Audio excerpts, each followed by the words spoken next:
আসসালামু আলাইকুম, welcome back to our channel. আজকে আমরা শিখব কিভাবে রাইস কুকারে ঝরঝরে করে পোলাও রান্না করা যায়। তো এই জন্য আমরা আজকে নিয়ে নিব 3 কাপ পরিমাণ পোলাওর চাল।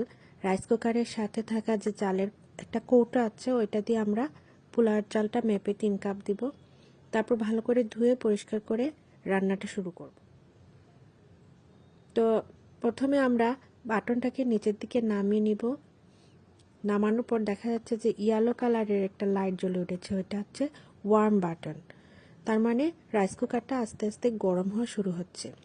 এখন আমরা দিব তেল। এখানে প্রায় হাফ কাপের মতো তেল আমি ইউজ করেছি। দিয়ে দিলাম গোটা মশলা, দারচিনি, এলাচ, একটু নেড়ে চেড়ে তারপর দিয়ে দিব কুচি করে কাটা পেঁয়াজ। আমি এখানে ফ্রোজেন করা পেঁয়াজ দিচ্ছি, আপনারা ইচ্ছে করলে ফ্রেশ কাটা পেঁয়াজ দিতে পারবেন। এখানে আমি প্রায় 2.5 চামচ পেঁয়াজ দিলাম।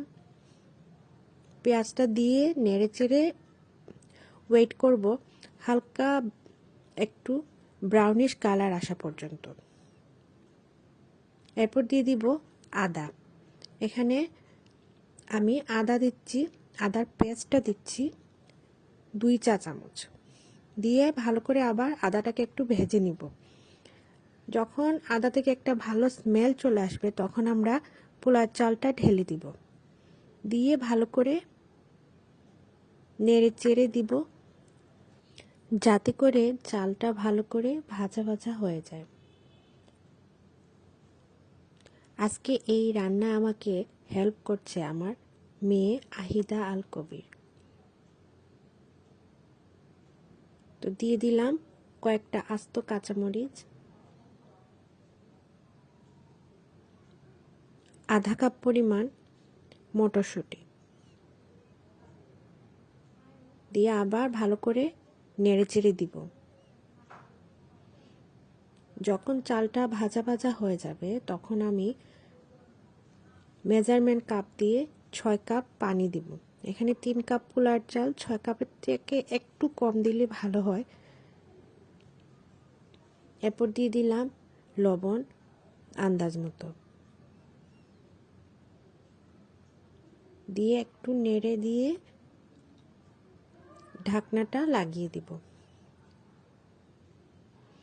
পুরো প্রসেসিংয়ের সময়টাতে কয়েকবার রাইস কুকারটা অফ হয়ে যাবে, প্রায় 20 মিনিটস পর পর অফ হয়ে যাবে। তখন আবার আমি ওটাকে একটু পরে অন করে দিব।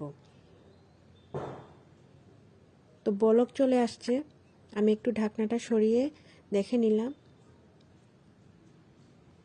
এখন আমি অল্প করে একটু ঘি উপরে ছড়িয়ে দিলাম ফ্লেভারের জন্য। দিয়ে আমি আরেকটু সময় ঢেকে রাখবো।